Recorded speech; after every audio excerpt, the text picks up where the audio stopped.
Welcome to The Authority File, the academic library podcast from Choice, brought to you by Accessible Archives. I'm Bill Mickey, the host of the podcast and the editorial director at Choice, and this week I'm joined by Lorraine Estelle, project director at Counter, Stuart Maxwell, vice president of business development at Scholarly IQ, and Iris Haney, president of Unlimited Priorities, the exclusive sales agent for Accessible Archives. And we continue our conversation about measuring e-resources by talking about the publisher perspective, what they must do to incorporate Counter standards, and the impact that has on their relationships with libraries.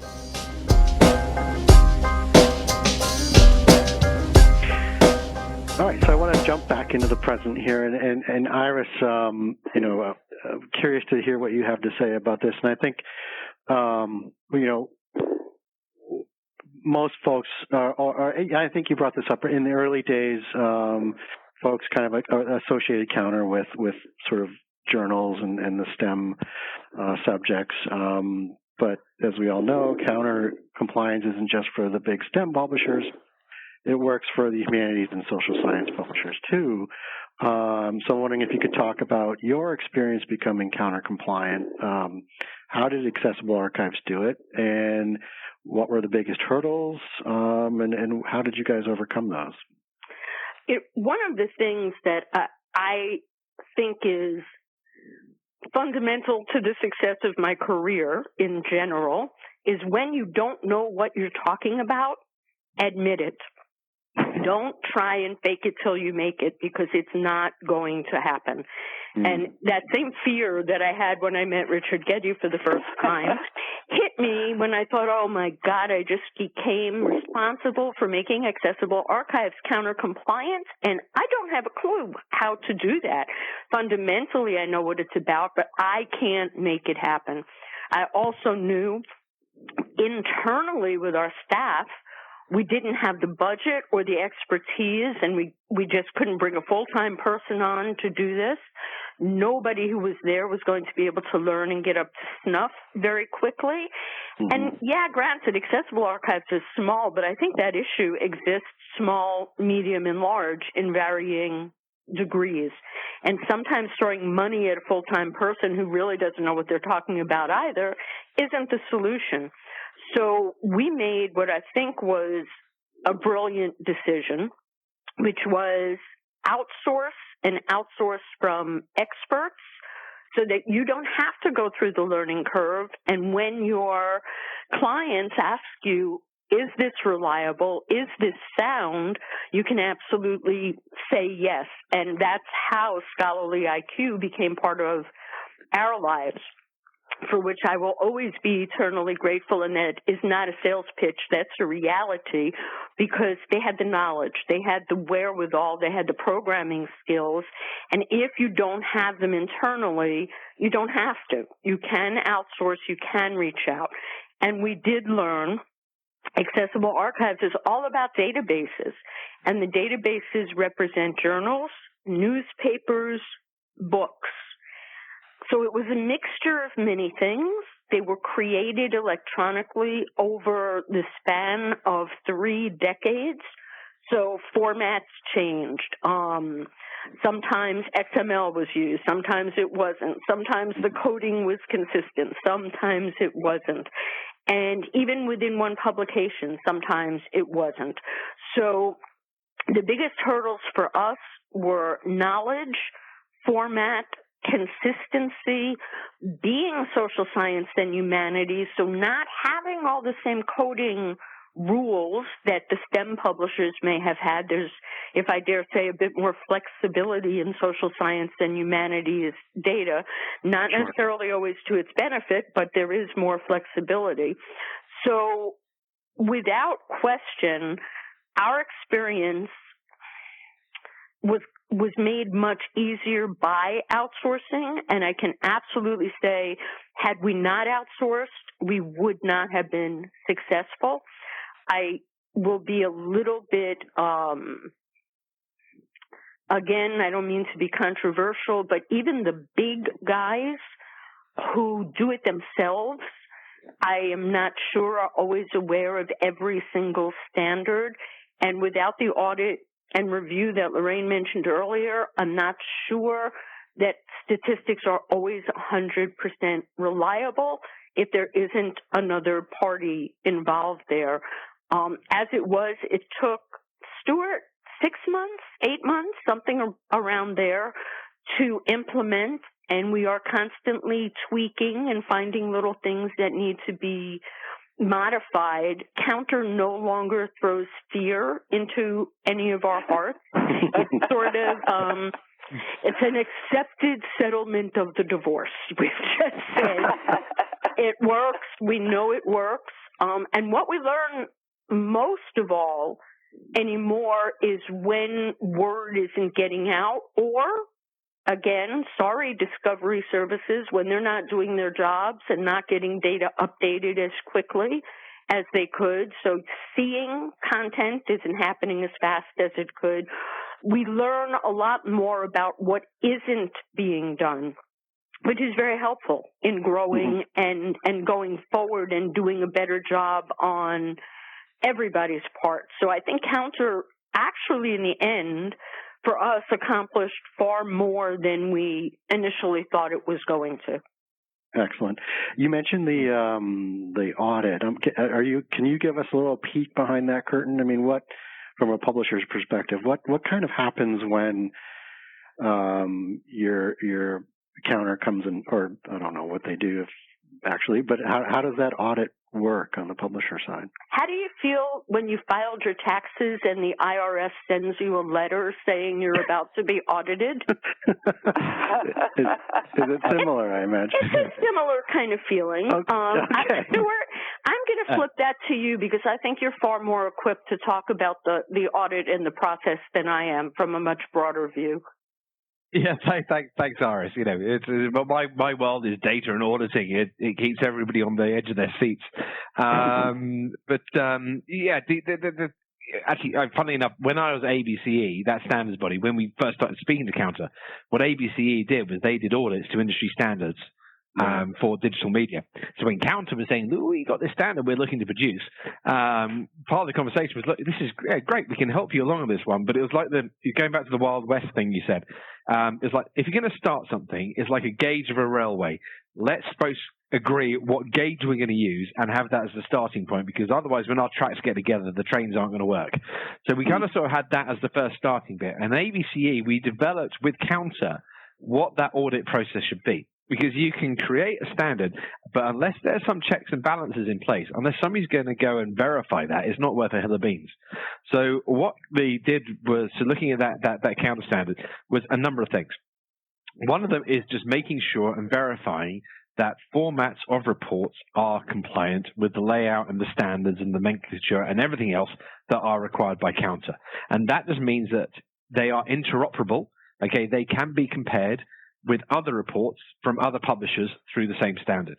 You know, it's just calling an apple, an orange, a pear, you know, but we're spelling them the same way and we're using the same language. So and if we're case sensitive, we're being case sensitive. All those kind of things that muck up data. The other side of it is what the auditors do is they will request and they will set up a dummy test account, and they will go in and they will carry out activity over a period of time from that account that they know of, and they write down and they keep a log of every single click and every single piece of content they look for. Okay, and during that log, they will be performing activity. So, for example, Counter has this 30-second PDF request where the duplication issue, and they will make multiple requests for one piece of PDF during one session, and literally do it 5 seconds, 10 seconds, 15 seconds, whatever time frame they want to, but where they know that sheet should be deduplicated against their total count. And then what they'll do is they'll take from the publisher at the end of it the report for the dummy account that they've essentially set up.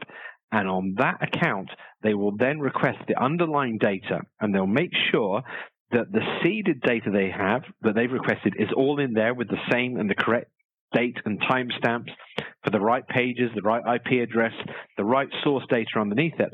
And then they'll make sure that the way that that's been counted and included into the report has the right filtering and business logic rules for assigning that usage and for making sure it's been deduplicated.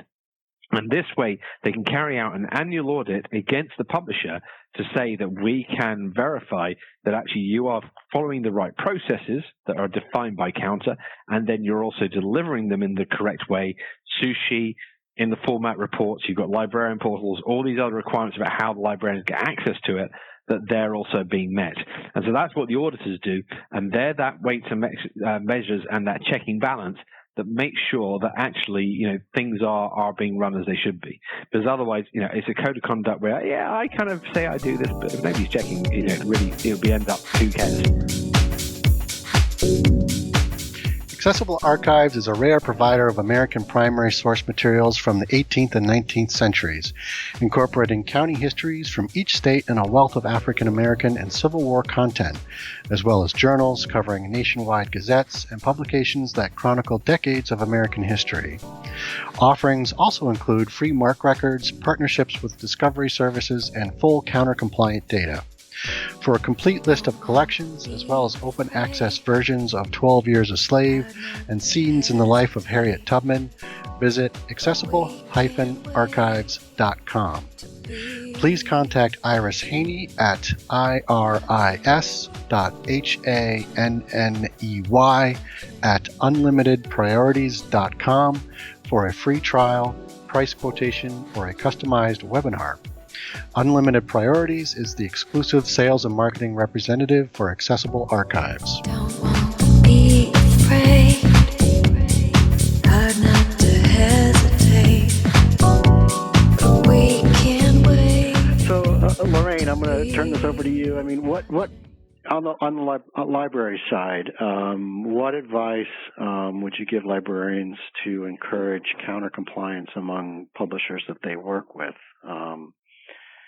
I think there's two things, really. First of all, in getting publishers to be counter-compliant, librarians really hold that in their hands by demanding it. If they're going to license content, they need to say, yes, if it is counter-compliant.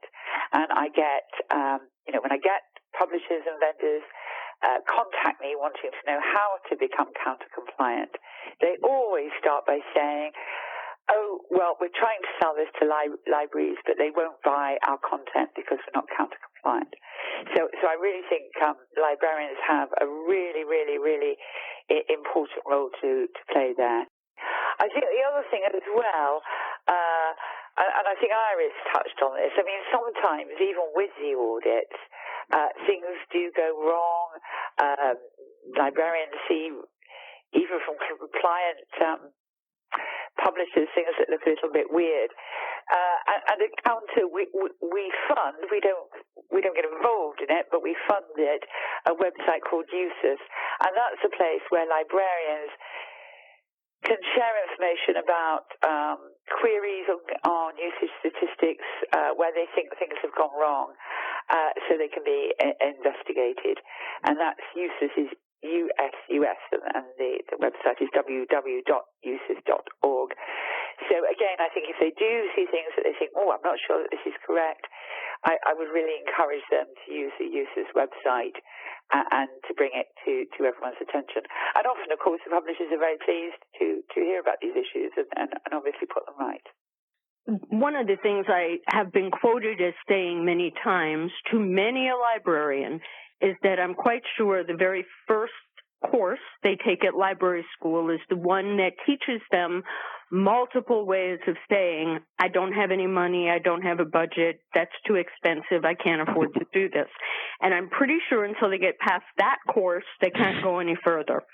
So and that's okay. In that spirit, if you want to save money, if you want to work more closely with publishers, the best way to do that is by using your counter statistics. A couple of states have actually passed governing laws, rules, if you will, for their state schools that they may not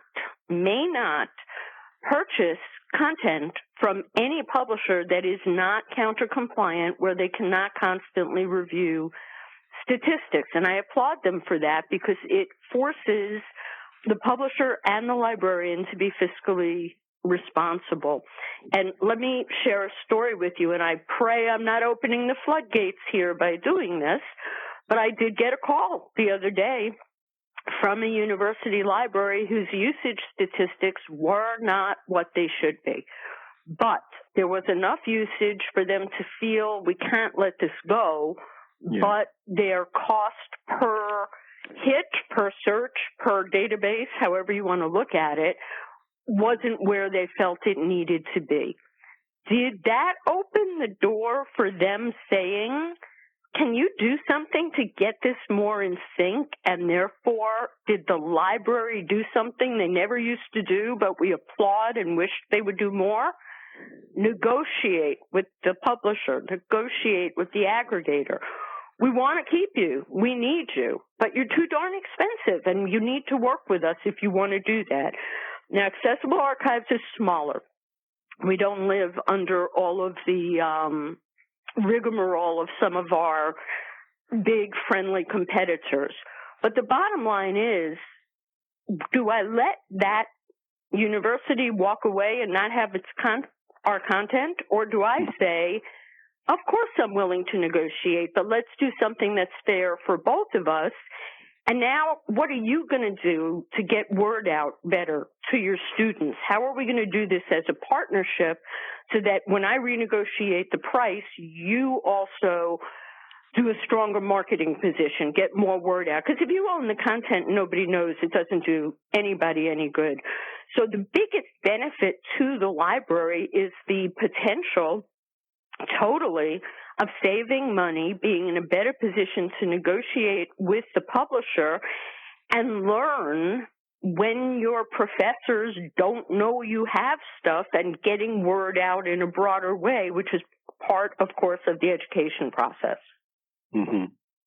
Iris, I'm wondering, Bill, Stuart, just wanted to just quickly jump in, on what Lorraine and Iris have both said. The thing about getting librarians to ask for it, whilst there's a lot involved in creating counter usage and statistics here, it's not actually prohibitive. Depending on the complexity of the publisher, and as Iris has previously said, there can often be a lot of sort of legacy systems and legacy data and legacy formats and things that can make it quite complex. But once you've got a handle on that one, actually the counter stuff should be less than a part of 1%. Okay. If it's not, then actually the standards are too prohibitive for people to be able to do it. And this is the whole thing where counter needs to be trying to find that balance. It's got to have the value in producing the statistics, and the robustness of that needs to be weighed off against it. And I think counter's got quite a good balance on that one. And if a publisher isn't willing for doing that, okay, then, why is the question that, what's the question of why they're not? And really very much, as Iris said, if some states are insisting on that one, that's the way we should be looking at it. I fill up the car with gas, I'm doing it in liters or gallons. Well, when I get that number about how much I put it in it, I want to know whether that's liters or gallons I put in it, because it's a big difference.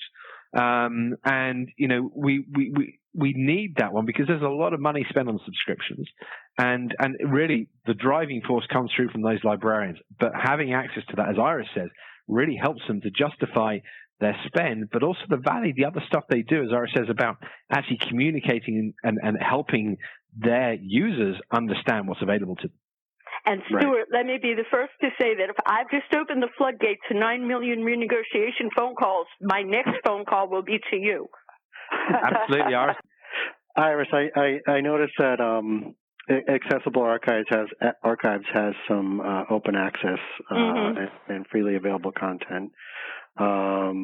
Scenes from the life of Harriet Tubman, for example, and 12 Years a Slave are available online as free HTML editions. Can you talk a little bit about the process of digitizing these books, the cost involved for you, and what the return on that has been, and do you have counter statistics on the use of the OA stuff, and how that might compare to other content from Accessible Archives? Sure. Accessible Archives is a little bit unique in terms of how they convert content.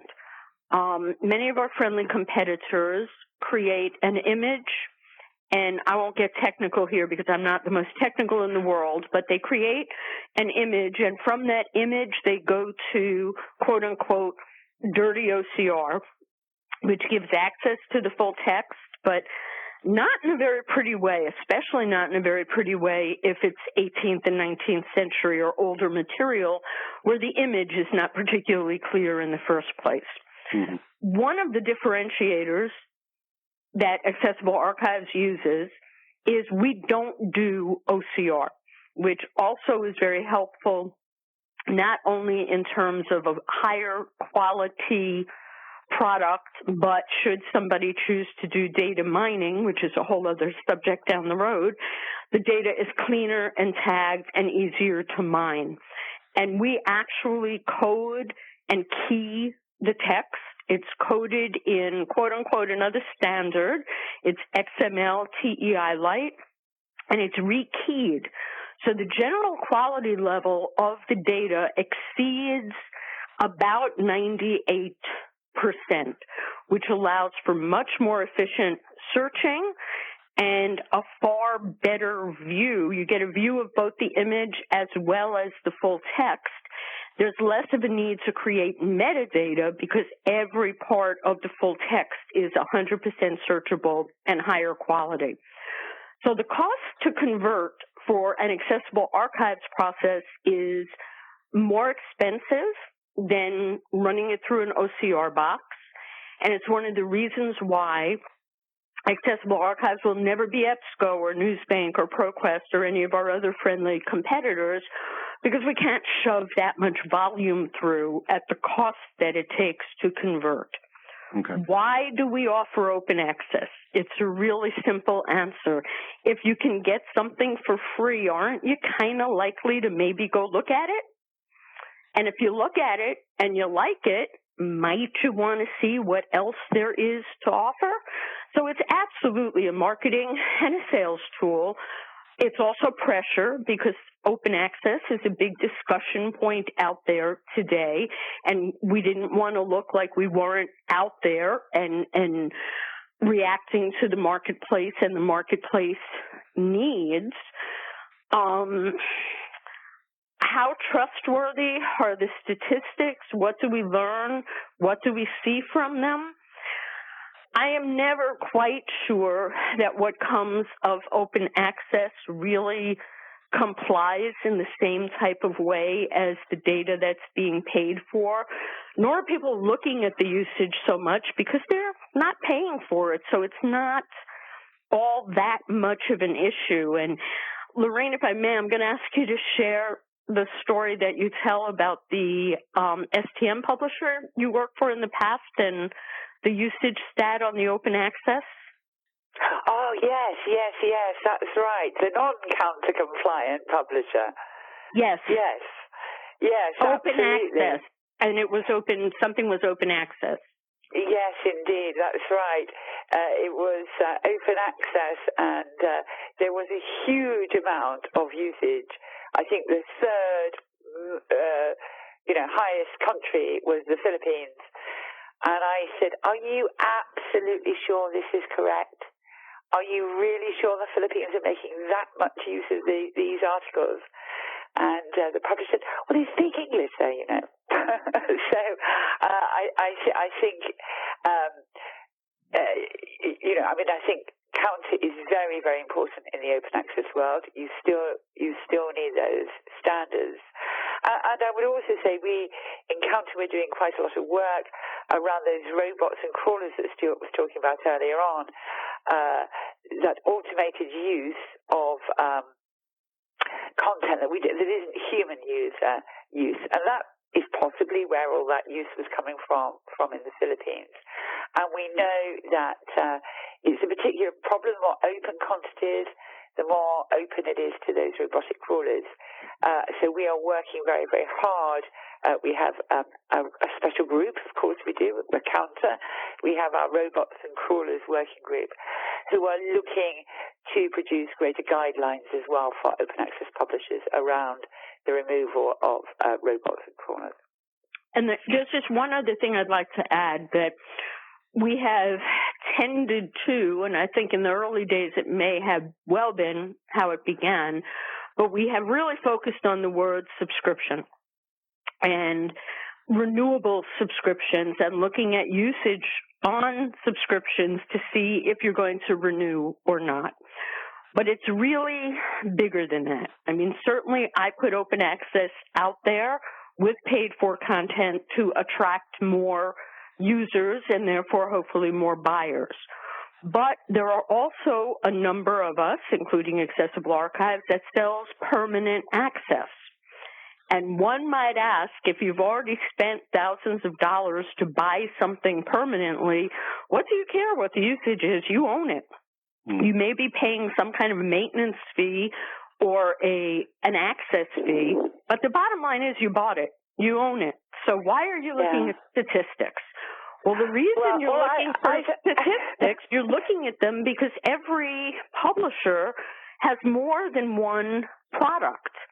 And if one product has been really well received and gotten really high usage, the odds are you ought to be looking at the other products they also have because maybe they complement, maybe it's in kind. It's also a way for those publishers or aggregators that have very high access fees. Those fees can be negotiated as well. Yes, I bought this, I paid for it, I'm paying for an ongoing access fee, the usage isn't what it should be, I need you to work with me to reduce that a little bit. So whether it's a subscription or whether it's permanent access, Counter can still play a role in the fiscal responsibility on the buying side of the library. Okay. Yeah, I would just add as well, in my previous life, I worked for a library consortium. I was a director, and we would sometimes get funding to buy permanent archives for the libraries in our consortium. And so, yeah, there we had spent the money, we enabled access for those libraries. But actually, the usage stats were really important because they enabled us to demonstrate the value for money of that purchase and to make the case for a more budget the following year to buy more permanent archives. So, yeah, even if you just bought it permanently, you still need the stats.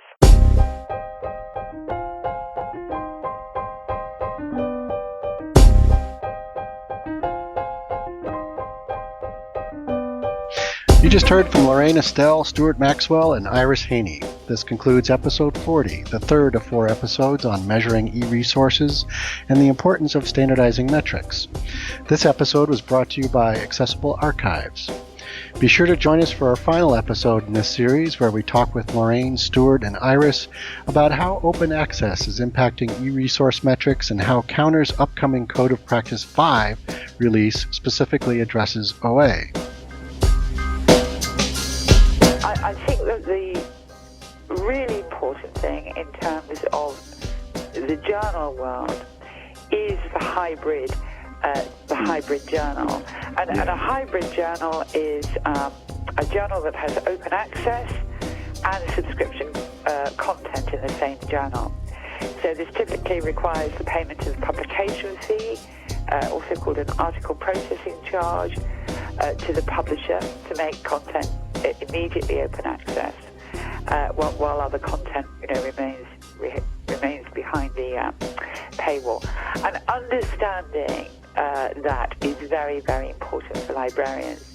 I think particularly where here in the UK and Northern Europe, librarians are very often managing not only the subscription funds, but also the funds for those article processing charges. So really understanding what's going on there is very, very important. Find all of the episodes of The Authority File on your favorite podcast app or on our website, choice360.org. Just click on the librarianship drop-down. That's all for this week. Thanks for joining us.